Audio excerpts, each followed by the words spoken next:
Good morning and welcome to the NTTBF keynote with Catherine Applegate. I'm Rose Brock, a library science professor at Sam Houston State University and co-founder of the North Texas Teen Book Festival, which celebrates stories for readers of all ages.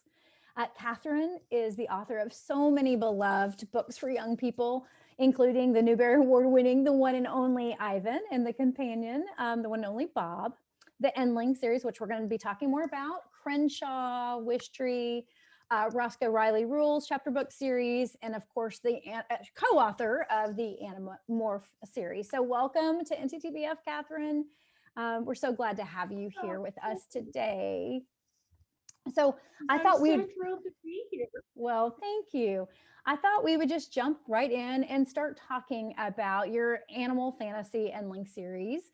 In case we have viewers out there who haven't discovered it yet, can you kind of set the stage for this series for us?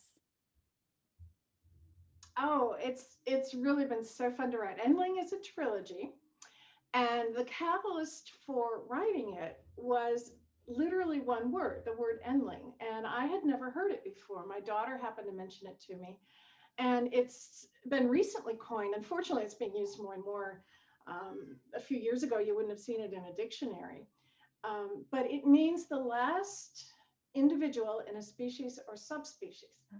And unfortunately, because we're going through what has been coined the sixth great extinction, man-made, by the way, we're losing all kinds of species at an unprecedented rate. So I came across the word and went, how poignant, how sad, how bizarre would it be to be the very last individual in a species? And that's how the whole book started, the whole series. I wanted to create a bunch of cool animals because I love doing that. And that's the really cool thing about fantasy. You know, I always tell kids when they first start writing, if they're at all drawn to fantasy, I mean, come on, you're in control of a planet, a world, a universe, and you get to make up your main character. So in this case, I have a bit of a dog obsession, as I know you do too. I do. And in fact, the main character, Ellen, Bix, Aaron, and she looks a little like the dog that I happen to know is sleeping by your feet right now. She's sort of a Labrador-looking creature. Catherine, I'm going to stop you because yeah, you froze. It, right? Yep, we did. So you were saying the main character. So why don't you pick up on the main character? Do you think, am I moving? Is that, and I can also try this without the webcam, but I think we just have a funky connection. So. We may. Okay. Let's, I was going to say, let's see if that's the only time it freezes. And if it doesn't, we'll just roll back along. So I think if you start with the main character and then he'll be able to jump back in. So the main character is named Bix, and she is a Dairn and looks rather like a yellow Labrador, one that I know you own and I used to have one myself. However, it's a much improved upon Labrador in that she can speak, she's sentient, she walks upright, she can fly brief distances like a flying squirrel. She's a little pouch. But the scary thing and the remarkable thing about Dairns is that they can tell when somebody is lying. And as you can imagine, particularly with some evil humans in the background, that can be a very dangerous and scary ability. When I do school visits, I ask kids, you know, how many of you would love to be able to tell if your friends were lying to you? And everybody raises their hand, right? And then I say, how about your parents? And then all the hands drop. Oh, no, really? No, you. So yeah, it's a mixed bag. And she is quite certain after her own pack is decimated by bad guys, let's say, because it's a little bit complicated, that she may well be the last Dairn in existence. She may be an Endling. So she sets out on a quest to find more of her kind. And that's how the beginning of the trilogy starts. Wow. Well, so, okay, so clearly this is a story about the plight of animals. But so to me, in really thinking about this series, it really seems like this is a story about family. And you know, we with family, we have the family, the folks that kind of that just come and they're assigned to us. We don't get to, and then we have the ones that we find for ourselves. And I think that's always a big thing, right? The family that you find for yourself. And for, you know, those kids watching, that's certainly something that you're going to be doing throughout your life. So was that intentional on your part? And would you speak to that a little bit? Oh, absolutely. I think found family is such an important concept, especially, you know, in your tween and teenage years when you're sorting through who you want to be and you don't always feel like you quite fit with those relatives, you know, in your immediate circle, and you start looking for friends and that that celebrate who you are and that help you kind of redefine who you are. And that very much happens with Bix. Bix goes into this thinking humans are the devil incarnate and ends up her closest human friend helps her all the way through the trilogy. And she's a real brave, like, you know, this her name is Kara, and she is a human who can wield a sword and fight like crazy. She's tough. She's she's everything I'm not. So I love her. Um, so that becomes part of the found family. In fact, the best friend for Bix is probably my favorite character, a Wabik, another invented species, looks a lot like a fennec fox. Wabiks are teeny and fuzzy and big-eared and silly looking, but they're also incredibly tough in a battle. And Bix's friend, Tobble, becomes really the core of her family, I would say, by the end of the trilogy. And it's a weird little family. There are other species too, and they unite and they care for each other, just like, you know, we humans do. Absolutely. I love Tobble. And you're right. Like, as far as like designing, so cool. Like on the one hand, seemingly very cuddly and like, but like, again, you don't really want to mess with. Here's a picture of Tobble. You can see there's this is actually a German poster, but but yeah, I love the art. The cover art is amazing because they really managed to capture the coolness of these invented species. Absolutely. So, okay. So we obviously want all the readers to go out and find the Endling books, which, you know, we'll have available here through the festival. So probably most people know this, but in case some young people today aren't aware of this, you actually won the John Newbery Award, which, like, you know, it's the book with, if you're going to your school library, with a shiny sticker, and it means you're a really big deal. And you know, it's the award for the most distinguished piece of literature for children for that year. I actually was lucky enough to actually get to serve on that committee once, so I know a lot about it too.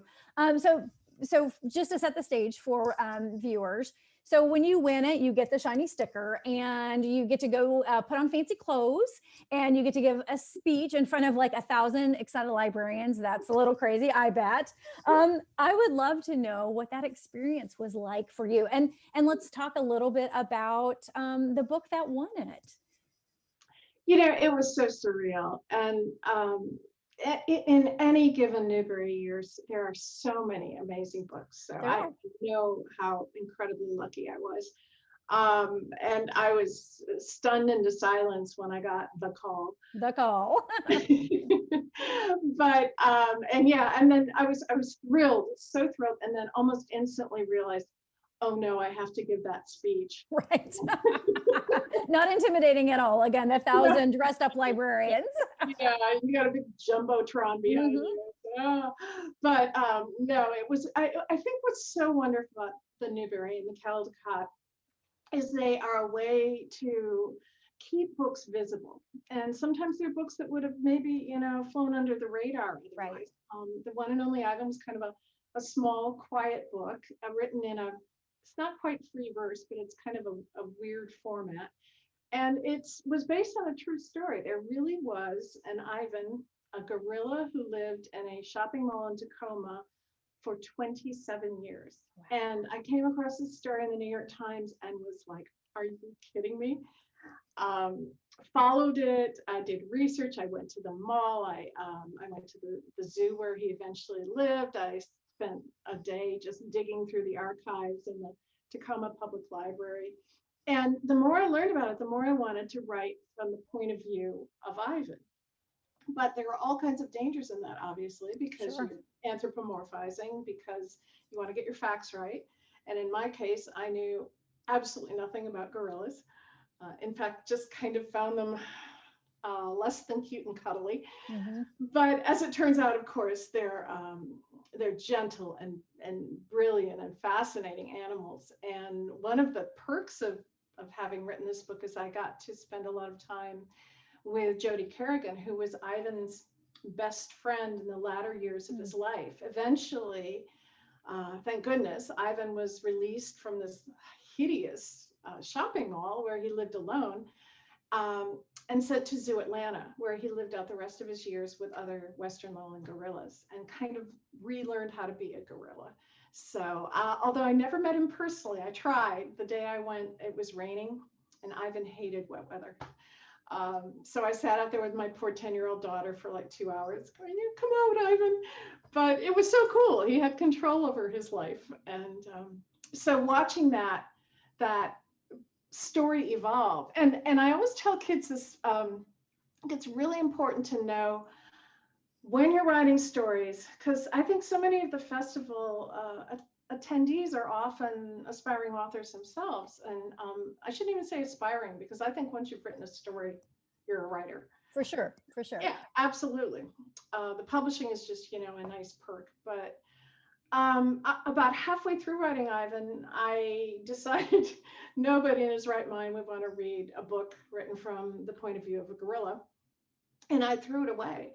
I mean, literally, like, here's the trash can. And had second thoughts and went back to it. And now I recognize when I write that that's absolutely part of my process and most people's. You get to a point where you go, oh, man, this is amazing. And then like 2 days later, you're like, oh, this sucks. So you have to kind of get through those moments. And in the end, I was glad. I obviously went back to it. Well, clearly, we're glad you did.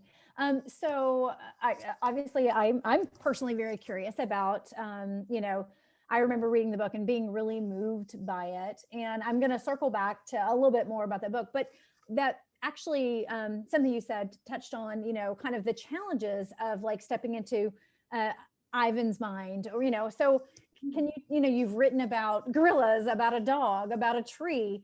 What's the challenge in that, right? And telling those kinds of stories. I mean, do you sit down and think, today I'm going to write about a tree. Today this story is going to be that, or, I would love to know more about how you get to that place. And also then, what are the challenges and how do you overcome those challenges? Well, part of it is I've just always loved animals. I worked for a vet in high school. I was sure I was going to be a veterinarian, and eventually realized I'd rather write about animals than, cut them open and sew them up. But although I did a bit of that as an assistant, and what I found was that the research is so much fun. I love reading about animal behavior. I think in my fantasy world, I would grow up to be Jane Goodall, except there are no Starbucks in the jungle, and so I'd last about a day. But I love doing that. Research, by the way, is a great way to procrastinate too, which is probably my biggest writing challenge. So what I found was, as the minute you step into an animal's head, obviously you're taking a leap. And there are degrees of anthropomorphizing. There's a word there somewhere. Oh, we got it. We get the point. I don't know what the word is either. I'd have to think about it, but but there's it was a real challenge to try to embody how Ivan must have been feeling and yet make it a kid-friendly story. And I think every time you write about animals, that happens. I found with Wish Tree, where I was writing from the point of view of a red oak, um, the the seduction for me was that I got to look at humans from the outside, and I think that's so often why I look at animal and other POVs. The problem was with Wish Tree, I got pretty far into it and went, oh my gosh, this main character cannot move, and I need a subset of characters to do the heavy lifting. So sometimes you write yourself into a corner and you find a way out, and sometimes you don't. Right. And those are the things that maybe end up over in the trash can, but maybe not, right? Yeah. Maybe it's a matter of just sitting it aside for a little bit until you figure Mhm. out how to solve your problem. Yeah. Yeah. Well, on that, so as I already said, I promised I would ask a couple more questions because I know, again, our viewers want to know more about Ivan and about the movie, which I will say, well, maybe I'll just ask it now. So, I know, like for me, my family, we sat down together and watched the movie, and I can imagine, that. Well, I can't imagine because it was so fun. Anytime I get to see a movie a book adaptation, I go into it thinking, okay, is this going to be okay? Is it going to be, what's going to happen here? So I can only imagine what that must be like to actually have created that story. So I'm curious, like, this is something intimate, this is a world that you have completely created. Obviously, Ivan was a real being, so you had that as your structure to start with. But what was that like for you to watch and even the process? Because obviously you had some involvement. Even authors, just to be clear, authors often have far less involvement. They don't get to cast the movie. There are lots of pieces in movie making from books that don't happen. So I want to be clear about that. But again, this was your story. So, what is that like to watch that kind of unfold? You know what? It's a little bit like when you write, and I haven't done that many, but when you do an early chapter, a picture book, or even middle grade or YA, where it's sent off to an illustrator. It's sometimes for spot interior, sometimes for cover illustrations. You're collaborating, sort of. You're harmonizing with this invisible person, and it's always kind of magical when it comes back. I've never had a bad experience with an illustrator. I mean, it's always just been, I've been blown away every time when I get back, even sketches, and I see that somebody has interpreted my, paltry handful of words into something magical. So it was like that on a really grand scale. Obviously, there's so many more people involved, and I saw the script as it happened, Okay. and I was lucky enough to go to London to watch them film, and that was so cool. They were filming outside of London in the same studio where they filmed a lot of James Bond movies, and the set had been turned into the Big Top Mall, and the attention to detail was just stunning. So I watched them all day and met the actors. Bryan Cranston was there that day, and he was spending most of his time talking to Ruby. And Ruby was nothing more than, some chicken wire and green fabric being manipulated by a couple guys. And the ability of an actor to be able to deal with CGI, I had no idea how hard it was. So I was really touched by their attention to detail and by the way they really tried to capture the heart of the story. I love that. I can only, speaking for my own family, like, we loved it. We thought it was a really lovely adaptation. Not fraternal twins for sure, not exactly your story, but I thought that they treated it really well. So I'm really happy to hear that you felt that way too. It's funny, it's a different medium, and when you look at Ivan, which is a very small kind of gem-like story, it's little.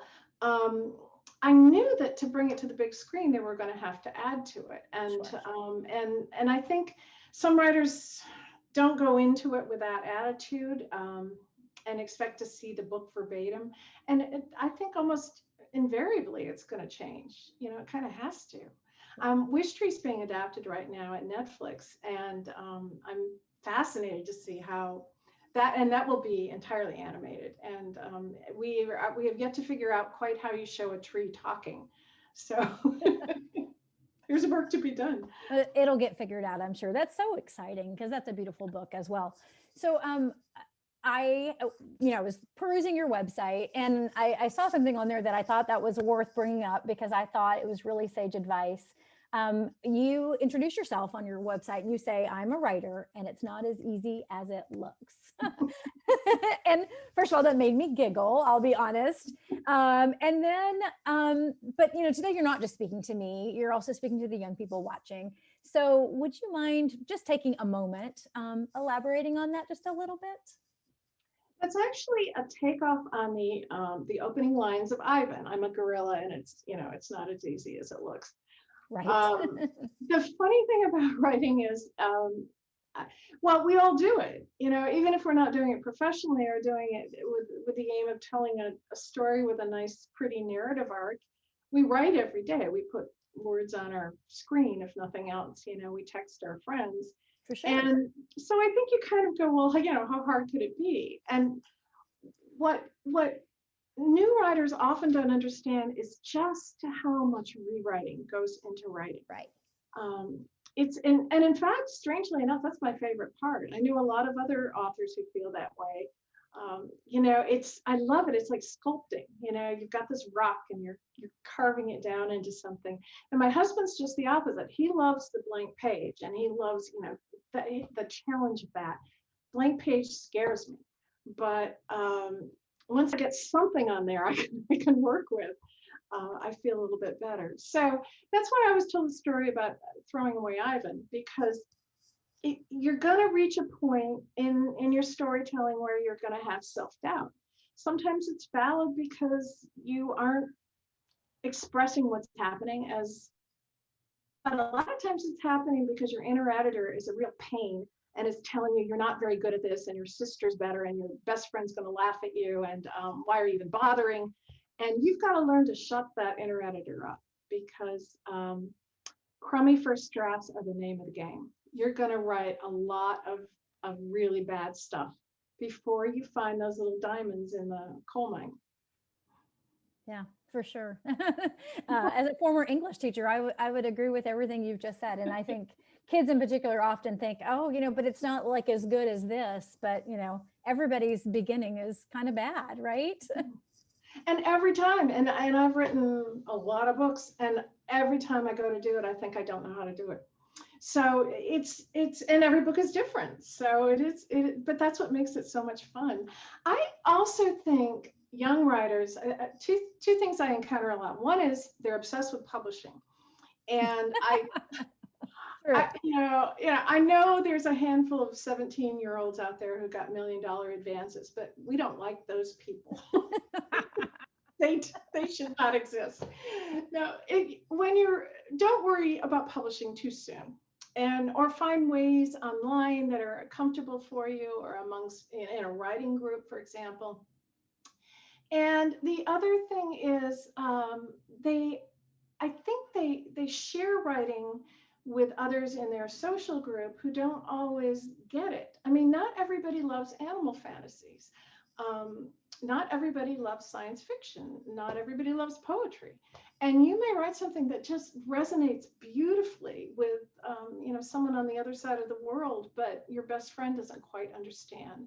So it's okay to keep your writing to yourself, or to share it with the understanding that it might not always be embraced. And I think that's really important, because acceptance and validation is so important, during those years. Yeah, for sure. Well, we're almost out of time, but I wanted to ask you, because again, I'm going to date myself a little bit, but when I became a teacher, it was right before Animorphs published, and oh my goodness, and my kids were obsessed with the Animorphs, and I know that's something that you co-wrote with your husband. So thank you because those books got my kids reading. They love them. So I want to, I definitely want to thank you for that. But I realized, like, we have, it's been a few years, and we're not going to talk about how many. That's not important. But right now, I know that that Animorphs are coming back. That they're being adapted for graphic novels, and I just was so excited to hear that. So, can you just tell, give a quick overview of what they are, and maybe the best thing about seeing the Animorphs come to life in a graphic novel format? Oh, Chris Grine gets all the credit on the graphic novels. He is the illustrator and he's adapted the stories, and he's just brilliant. I don't know how he does it. I don't have that kind of visual mind, but the first time we saw even the early sketches, we were just like, oh wow, this is going to work. And I myself was a reluctant reader, unlike many writers, just didn't get the point of it, for a long time. And I always tell kids, you got to find your best friend book. There's a book out there. Mm-hmm. And for me, it was Charlotte's Web, but for everybody, it's a different book. So when I hear, this is talk about dating yourself. We'll have fans come up to us, Animorphs fans who are now in their 20s and have children they've named after characters in the books, which is so cool. So seeing it come back in that, and it's such a really vivid visual form, I'm so thrilled. It's great. It was, I guess, for those who don't know, it was a story about a science fiction group of kids, and they acquired the ability to morph into different animals, and they are fighting aliens in the process. And it gets kind of dark. It's a very complex story. We didn't anticipate that, but you get 60 books in, and Right. there's room to really explore some stuff. So it's in many ways it's a kind of extended exploration of war and what it does to people, and what freedom means, and a lot of all those big things. But there's also plenty of sound effects and jokes about Cinnabons and farting. So And who doesn't love a good fart joke? On that note, it's been such a pleasure to get to visit with you today. We're just so grateful to have you here with us at NTTBF. And so let me make sure that for those of you watching, I tell you a few things. Catherine's books are available at our bookshop, and you'll be able to get those. And we hope you will be watching the rest of our day. Our programs are starting now. So we kicked it off. And Catherine, again, thank you so very much for helping us just have this day. It's been a real pleasure to get to visit with you today. And thank you for your time. well, thank you so much. It's been an absolute joy, and I think it's going to be a really fun day. Thank you. Bye.